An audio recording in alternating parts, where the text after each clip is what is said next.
Good evening, ladies and gentlemen. Welcome to the Mr. Hicks Podcast. We're here getting it in once again, time and time again. So this evening, I decided to weigh in on the Bronny James controversy, which is really, to me, it's a non-story. It's not really a controversy so much as it is just a story. And it's one of the slowest times in sports reporting, in the American sports cycle.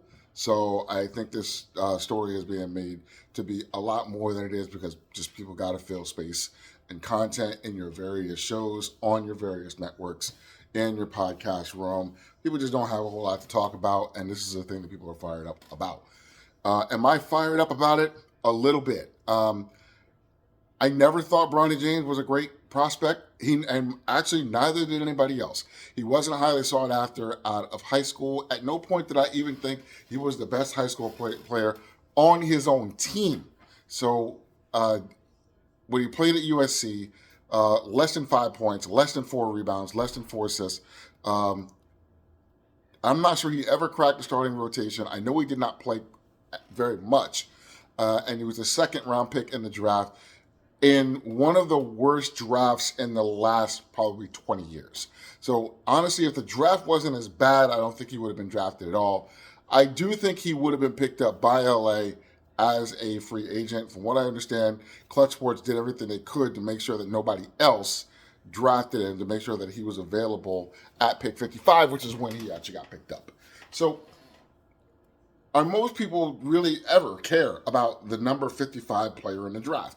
No. If you get a guy that late and he ends up being really good, good for you. But it's largely luck. Nobody is going to we were waiting on this guy to show up for us in the second round. No, you weren't. You would have moved up and taken that guy at the bottom of the first round if you thought he was going to be that good. Bronny James is not an NBA prospect. He's not an NBA prospect at all. From something I was looking at a couple of days ago, he's literally one of the worst statistical college prospects to the NBA in the history of the draft. His statistics rank at the bottom 5 in all categories as far as draft picks. As far as like people to make a roster or what have you, probably not. But to get drafted, yeah. And to me, that's an opportunity of a limited roster. It's a limited number of people that get to be on an NBA roster. And somebody else deserved to have their name called, really deserved it. Deserved to be up on that stage with their family, worked really hard, and did not get that opportunity because LeBron James decided to flex his influence and basically forced the Lakers to draft him. Now, mind you, if you're the Lakers, you don't have much of a choice. Like, LeBron James is almost or at 40 years old. He can retire tomorrow and tell you guys, well, if you don't draft my son, I'm just going to retire. He has been very strategic in his planning for his contracts to keep having leverage on the organization that he's in, what he's with. Is he a good businessman for doing that? Yeah, I don't blame him for doing that. What he's doing to leverage people that are in his life into positions that they may or may not deserve, I don't agree with it very much. And when you listen to the podcasts and you listen to the TV shows, there's a lot in defense of LeBron James and using his influence, and a lot of defense of Bronny James. I believe that's coordinated. I believe that LeBron knows a lot of people in the league. He knows a lot of people in the media. And people that have played and people that are close to LeBron, they defend him all over the place, saying that, if this was my son, I would do the same thing. And you're welcome to that from the perspective of a father. What I hear most is people saying, well, owners do it and coaches do it, so what's the difference? I would say the difference is 2 things. Number 1, ownership is ownership. If I own this organization, I'm going to do what I want with it. It's my money, and there ain't nothing you can do about it either way, so you can say, talk to me about what you want. And also, if I'm an owner and I've got my son or daughter in the organization, they're going to own that team one day. So it's not just me giving them a job, it's me preparing them to be qualified and understand the business that they're one day going to take over. If you don't understand that, I don't know what to tell you.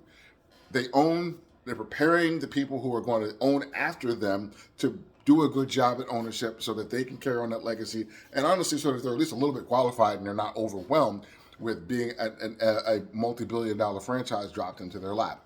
So there's that. The one place where I think that this is really most egregious is not players, it's coaches. Coaches are really, really, really, really bad about this.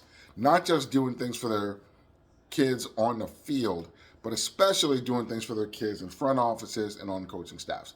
If you look at any coaching staff in any sport, high school, college, pro, you're going to look at the head coach's last name. You are most likely going to see another person with that last name on that staff. It's going to be a son, a nephew, an uncle, a dad. It happens all over the place. I've seen people hire their father to be the defensive coordinator. People who get into certain positions, they go like, I'm going to help out my family.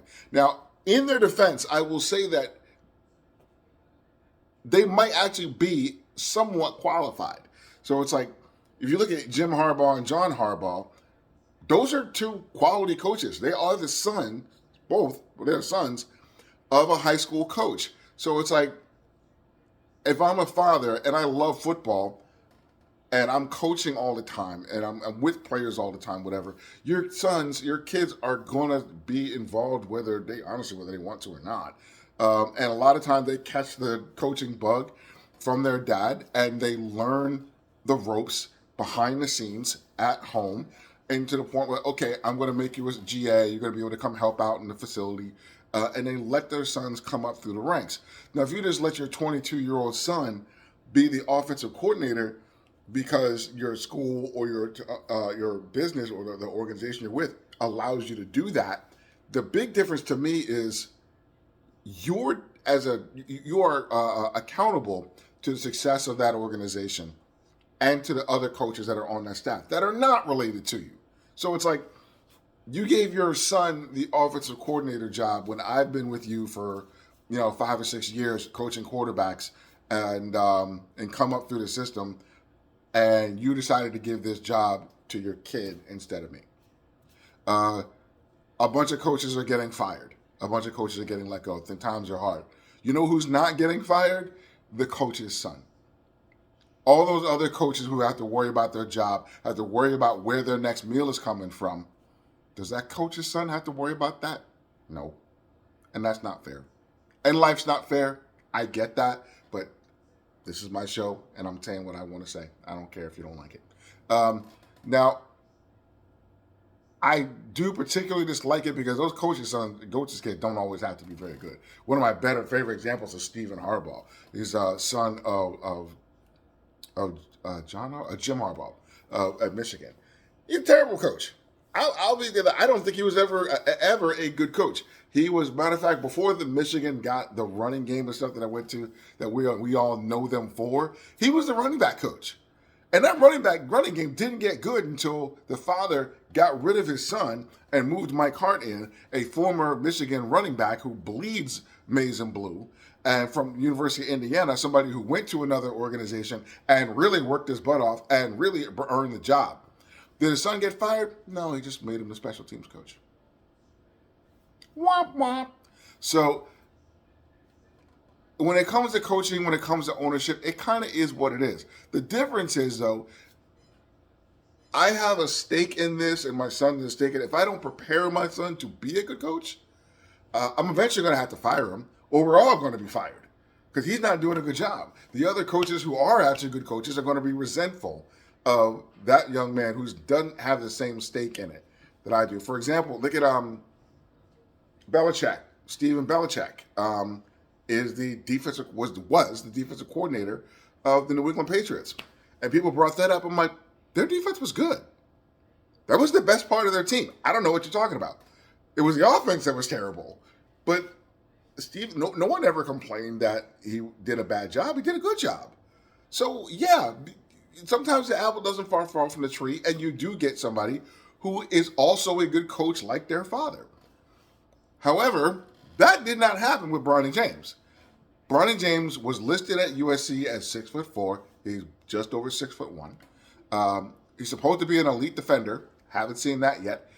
He's supposed to have great generalship and court vision. If that was the case, why didn't he start at USC?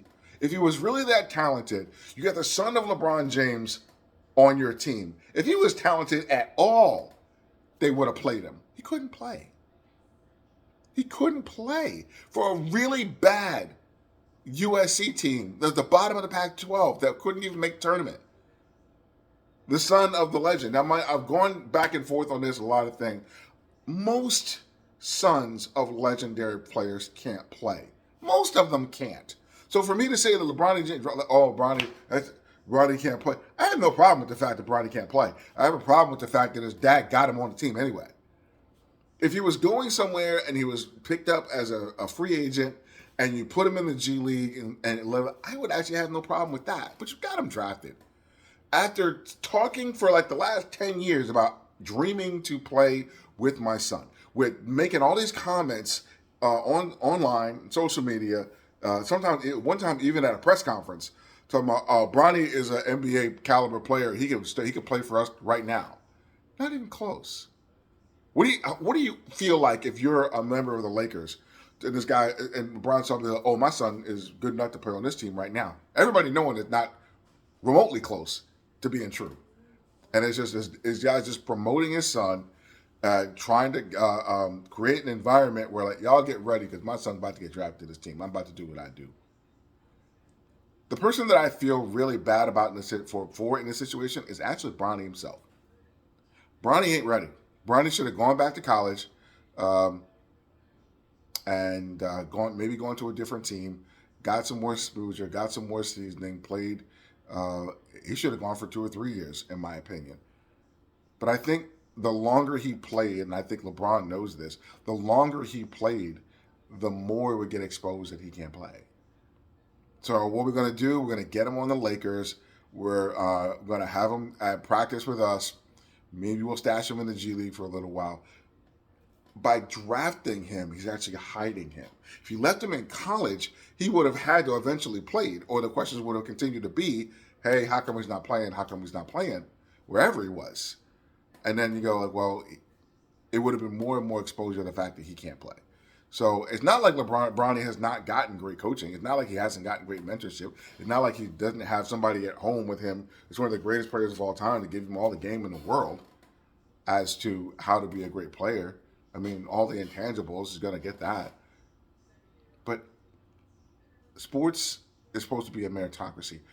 You're supposed to earn your way to the biggest and brightest stage of basketball in the world. And Bronny didn't.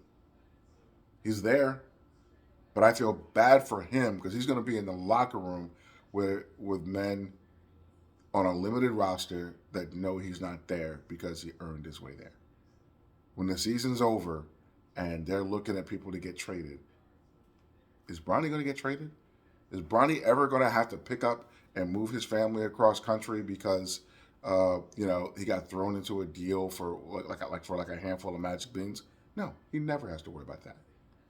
He never has to worry about getting cut. So you ain't the same. We ain't the same. He ain't like us. Sorry to say that. Actually, no, sorry, not sorry. I'm not sorry to say that. What you're supposed to do as a father, you're supposed to prepare your son as best you can and then let him go do something. When it comes to team sport, a team sport is the thing that bothers me the most. If you played golf or you played tennis or you played an individual sport where your son's performance doesn't hurt anybody else, don't care at all. It's other men in that locker room who earn that place, and somebody's not getting to be on the Lakers because of Bronny James. He has to be in a locker room with a bunch of men that know he didn't earn his way on that team the way that they did. They're not going to respect him the same. He can't just enjoy the fact that he was drafted because he wasn't drafted on his own merit. I don't think LeBron did the right thing for Bronny. I think LeBron wanted to do this and flexed and did it. But I don't think in the long run that this is going to be a healthy thing for Bronny James. That's my time. Take it easy.